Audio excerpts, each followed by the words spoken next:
Hello everyone. Welcome welcome back to my channel universe of answer stories. अगर आपको ये video पसंद आए तो इसे लाइक कीजिए, शेयर कीजिए और मेरे चैनल में अगर नए हैं तो इसे सब्सक्राइब भी कीजिए। Please guys support me.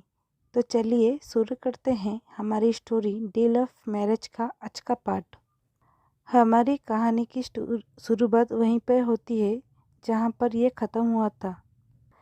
हमें दिखाया जाता है विंग अपनी कार को कुछ ज़्यादा ही स्पीड पे चलाकर अपने घर की ओर जा रहा था, जिसे देखकर वांग जी भी अपने मन में मुस्कुराने लगता है, क्योंकि उसे भी पता चल गया था विंग उससे डराने की कोशिश कर रहा था। क्योंकि उसे याद है कि आज सुबह उसके पापा ने उसे कहा था कि विंग के पापा कुछ दिनों के लिए फॉरेन ट्रिप में जा रहे हैं, कुछ बिजनेस के सिलसिले में। वो घर विंग के बर्थडे के एक दिन पहले आ जाएंगे, जो सोचकर वांग जी मन ही मन मुस्कुराने लगता है और लेकिन सामने डरने की एक्टिंग करता है। इधर हम देखते हैं विंग अपने मन में बहुत ज़्यादा ही खुश हो जाता है, क्योंकि उसे लगता है उसके सर गाड़ी की स्पीड जानने से डर गए हैं। ऐसे ही ये दोनों एक दूसरे को टीज करते हुए विंग अपनी कार को लेकर अपने घर से थोड़ी दूर पर रख देता है और वांग जी की ओर देखकर पूछता है, सर आप कह रहे थे ना जहाँ पर मैं जाऊँगा आप जाएंगे, तो चलिए मैं आपको आपके होने वाले ससुराल में लेकर चलता हूँ।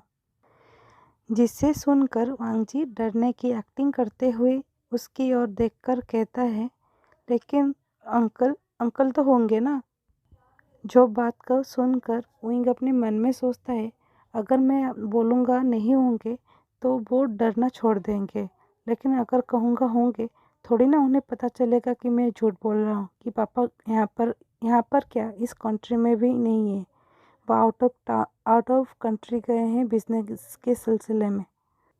ऐसा सोचते हुए वो स्माइल कर कर कहता है, ऑफ कोर्स पापा तो ज़रूर होंगे ना, पापा घर पर नहीं होंगे तो कहाँ पर होंगे। उनका ऑफिस का छुट्टी होने का टाइम भी हो गया है, वो ऑब्वियसली घर पर ही होंगे। जिसे सुनकर वांगची कहता है, ठीक है चलो चलते हैं। जिसके बात को सुनकर विंग अब कुछ और नहीं कह सकता। उसे लगता है वो अपने ही बुने के जाल में फंस गया है। भी वो अपनी गाड़ी को लेकर अपने गेट के सामने खड़ा हो जाता है। जब गार्ड विंग के कार को देखते हैं तो उसे सैल्यूट कर कर अपने उसके गेट को खोलने ही वाले थे, तभी वांग जी विंग के कार से निकल जाता है और डिजिन सी स्माइल देते हुए कहता है, मैं मजाक कर रहा था, मुझे पता है कि अंकल घर पर नहीं है तो अपना ख्याल रखना। ऐसा कहकर वो थोड़ी दूर पर खड़े हुए उसके कार में जाकर बैठ जाता है। जो बात को सुनकर विंग एक गहरी सी सांस लेते हुए कहता है, थैंक गॉड बच गया। लेकिन सर ने क्या कहा, पापा घर पर नहीं है, इसका मतलब उन्हें पहले से ही पता था कि पापा घर पर नहीं है। विंग विंग विंग तो हमेशा बुद्धू कैसे बन जाते हैं वांग जी सर के सामने। ऐसा सोचते हुए वो मुस्कुरा देता है वांग जी के आखिरी लाइन को याद कर कर, जब वो कह रहा था अपना ख्याल रखना। उसके बाद थोड़ी देर बाद हमें दिखाया जाता है विंग खाने के बाद अपने रूम बेड पर लेटकर अपने फ़ोन को घुरे ही जा रहा था, क्योंकि उसके फ़ोन पर एक मैसेज था जो किसी और का नहीं मिसेस लान का था, जिन्होंने वांग जी का नंबर विंग को सेंड किया था। तो विंग ये सोचता है वो अपना नंबर वांग जी को देने के लिए वांग जी को कॉल करे या नहीं, क्योंकि मिसेस लान ने कहा था ये बेहतर होगा कि विंग अपना नंबर वांग जी को खुद दे। जिसे देखकर विंग कुछ सोच में डूबा ही हुआ था, तभी उसे कुछ अचानक से याद आता है और वो फ़ोन लेकर वांग जी को कॉल करने लगता है। लेकिन जब वांग जी ने कॉल को आंसर नहीं किया तो वो बहुत ही ज़्यादा चिढ़ जाता है और फ़ोन को फेंक कर जाकर मुंह को दबाकर सोने लगता है। ऐसे ही सोते हुए थोड़ी देर बाद उसको एक नंबर से कॉल आता है, जिसे देखकर विंग के मुंह पर एक स्माइल आ जाता है, मतलब फ़ोटो पर। और वो जल्दी से उस कॉल को अटेंड करते हुए अपनी एक्साइटमेंट को कंट्रोल करते हुए कहता है, हेलो।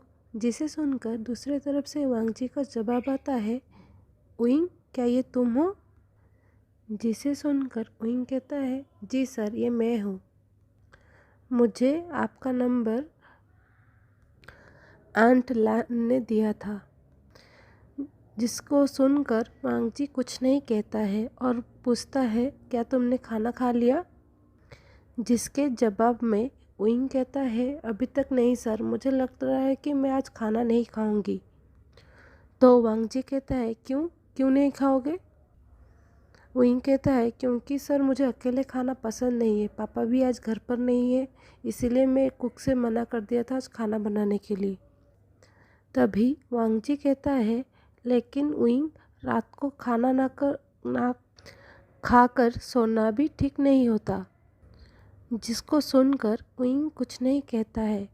तभी वांग जी कहता है, एक काम करते हैं, मैं तुम्हारे घर पर आ जाता हूँ तुम्हें कंपनी देने के लिए। तो विंग चौंकते हुए कहता है, क्या सर, आप मेरे घर आओगे? तो वांग जी कहता है, क्यों, मैं आ नहीं सकता? तभी विंग कहता है, आ सकते हो, लेकिन इतने रात को आपके घर में परमिशन नहीं देंगे तो? जिसे सुनकर वांग जी कहता है, लेकिन जब मेरे मम्मी पापा को पता चलेगा कि आपने खाना नहीं खाया है और पापा भी घर पर नहीं है, तो वो मुझे परमिशन दे देंगे और मैं थोड़ी ना तुम्हारे घर पर जाकर रात भर रुकने वाला हूँ, मैं सिर्फ तुम्हें खाना खिलाने के बाद चला आऊँगा। जिसे सुनकर विंग हाँ में सर हिला देता है और कहता है, लेकिन सर। तब वांग जी चिढ़ते हुए कहता है, लेकिन क्या? तो विंग कहता है, लेकिन सर मैंने कुक को तो मना कर दिया था ना, इसीलिए वो बिना खाना बनाए घर चला गया है। तो वांग जी कहता है, तो ठीक है, आज मैं तुम्हें खाना बनाकर खिलाऊंगा। जिससे सुनकर विंग के मन में लड्डू फूटने लगता है और वो बहुत ही खुश हो जाता है और वो एक्साइटेड होते हुए वांग जी से कहता है, तो ठीक है, आप आ जाइए। उसके बाद हमें दिखाया जाता है वांग जी नीचे जाकर अपनी मम्मी पापा से सारी बातें करता है कि वो क्यों उनके घर पर जाने वाला है। जिसे सुनकर मिसेस लैन कहते हैं, बेटा, आपको हमें एक्सप्लेनेशन देने की कोई ज़रूरत नहीं है, हमें आप पर पूरा भरोसा है। अगर आप जाना चाहते हैं तो बिल्कुल जाइए और मैं हमारे बेटे का ख्याल भी रखिएगा। और कहते हैं, और ध्यान से ड्राइव कीजिए। जिसे सुनकर वांग जी वहाँ से जाने ही वाला था, तभी हमें दिखाते हैं लांसीचन नीचे उतर कर आकर अपने भाई के कंधे पर हाथ रखकर कहते हैं, तो मेरा ब्रदर अब अपने होने वाले ओमेगा की केयर करने लगा है। जिसे सुनकर वांग जी शर्मा जाते हैं और कुछ कह नहीं पाता है। और तभी मिसेस लैन कहते हैं, सिचन, मेरे बेटे को चिढ़ाना बंद करो, बेटा तुम जाओ और विंग को अच्छे से खिलाने के बाद ही वापस आना। जिसे सुनकर वांग जी अपने सर को हाँ में हिलाते हुए वहाँ से चला जाता है पार्किंग के ओर। दूसरे तरफ हमें दिखाया जाता है विंग को, जो कि अपने मिरर के सामने खड़े होकर तैयार हो रहा था। उसे भी समझ में नहीं आ रहा था वो इतने रात को क्यों तैयार हो रहा है, उससे थोड़ी ना कहीं बाहर जाना है। लेकिन फिर भी वो तैयार होकर मिरर में अपने आप को देखकर कह रहा था, मैं तो अब ठीक लग रहा हूँ, प्रेजेंटेबल। ऐसा वो कहते हुए अपने बेड के ऊपर बैठ जाता है।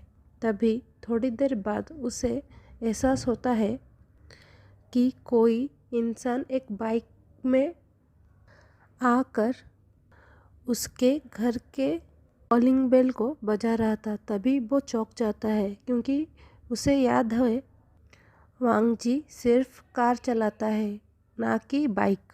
और उसे तभी याद आता है चाओ के बारे में तो वो और भी ज़्यादा डर जाता है और डरते हुए एक छोटे स्टिक को अपने पीछे छुपाते हुए नीचे जाने लगता है।